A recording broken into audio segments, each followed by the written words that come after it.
Hello, hello, hello. In this quick video, I'm going to talk about how to deal with negative people, how to deal with toxic people, how to deal with people who are just giving you stresses in your life.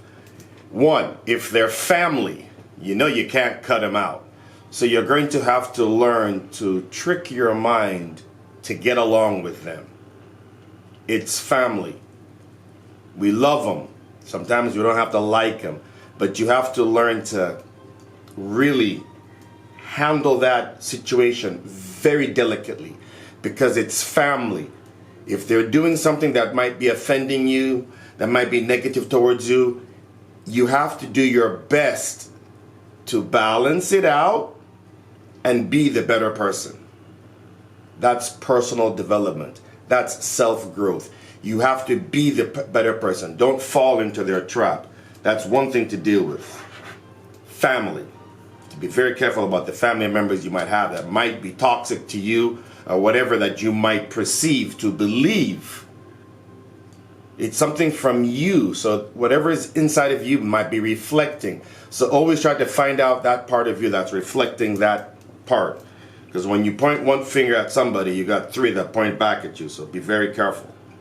You have been advised. So family. Second group of people that are in that category of negativity, toxicity, or whatever you might call it, people who are just not happy with you for whatever reason.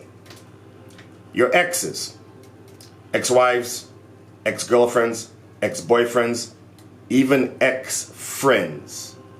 There's that energy that is there. In that case, in your mind, mentally, I forgive you guys. I forgive you guys and I forgive myself. End of story. That's energy. That transmutes itself.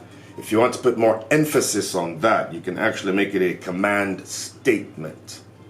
You can make a command statement by saying, I, 3 times.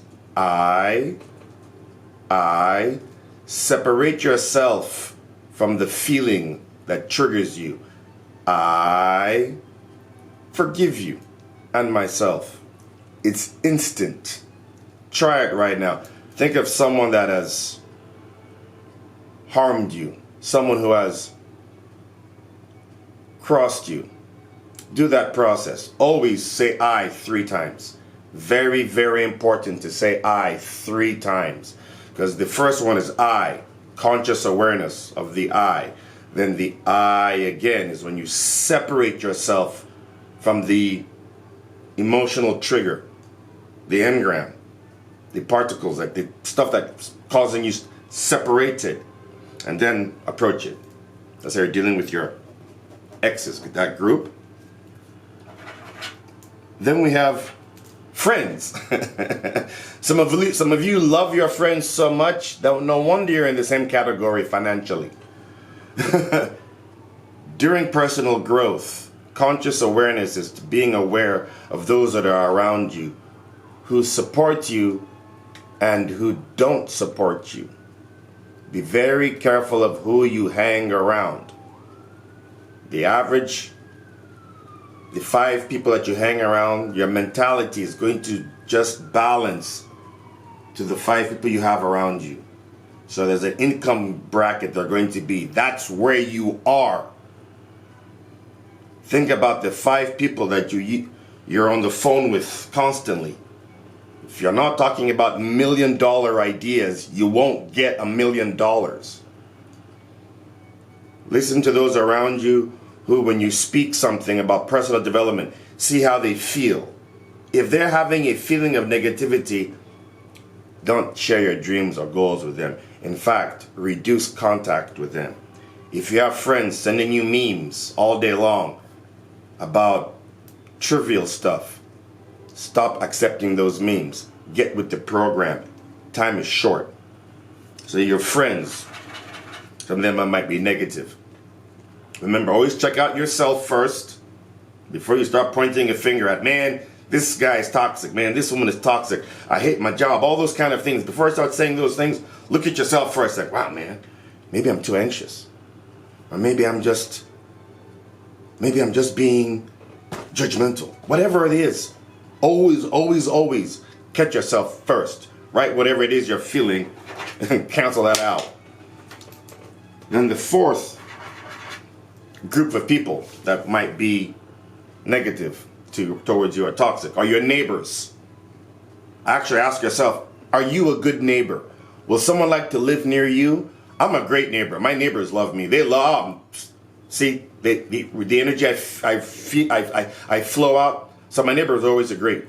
But are you living in an environment where, oh, my neighbors are assholes, my neighbors are this and that? Maybe it's you. Check yourself before you wreck yourself. So that's where you should be always try to create a bubble of laughter around you.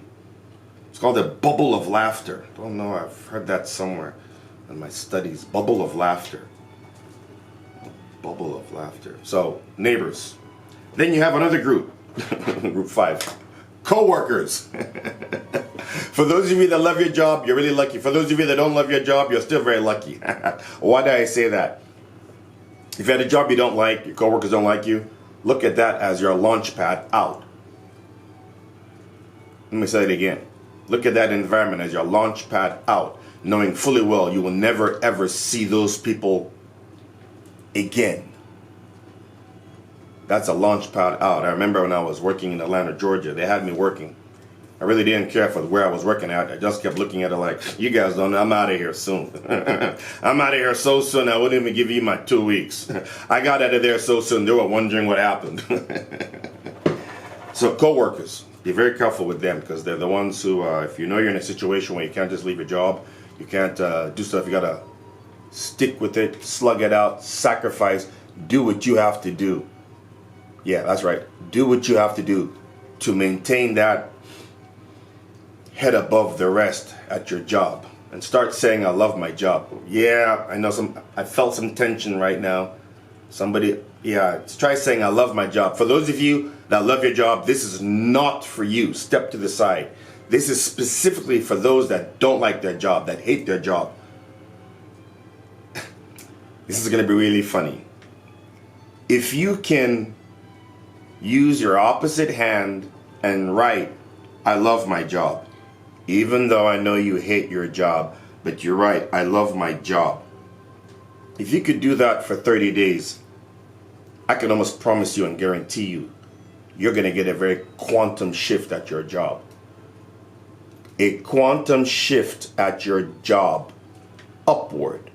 If you can write, I love my job, in your opposite hand for 30 days. You pick however number you want. My teacher and mentor told me to do it 100 times a day for 30 days. I did it, and what I wrote on paper came true in 35 days. So try it. So back, that's coworkers. Just I love my job. A little side note of a nugget, that gem I had to share with you guys. The other people. We have people. Just regular, ordinary people. People you see in stores. People you see at the grocery store. People you see at lines. You know, when you're going to use public services, there's always a line. And the people in the line are usually not very happy. They're negative. They're giving off negative pheromones. You're hanging around them. Like if you're going to prison, you're going to some of the prison houses. There's that negative vibe. That feeling of mucky stuff. Yeah, that shit's real. So you have to combat that too yourself by constantly, every now and then, taking breaks of listening to positivity. Shake it off like fleas do to a dog. So those are just some of the things I want to point out to you today really quickly, is how to deal with negative and toxic people. Basically, it's just using your mind to create a peaceful situation in your mind despite what's going on in your reality. You keep that image in your mind calm. It takes practice. Just look at it. Each time someone is doing something that's causing you to trigger yourself, do a mental rep. Do a mental rep. Do a mental rep. Before you know it now, you're like, mentally, nobody can shake you. Like, nobody can shake me. And if they do try to shake me, I know what to do mentally. It's all about the mind. This is mindset training of the elite. Just mindset training. So 1, how to deal with people, family, exes. friends, neighbors, coworkers, and regular people. Now you know how to like catch yourself. Always catch yourself. Forgive them. Forgive yourself. Send them love. Like right now, I know some people right now in the back of the class here are like, he just talking crap. Guess what? I love you. I really do. And that's how I always end all my videos. I love you. I really do. Have a great day, and I'll see you next time.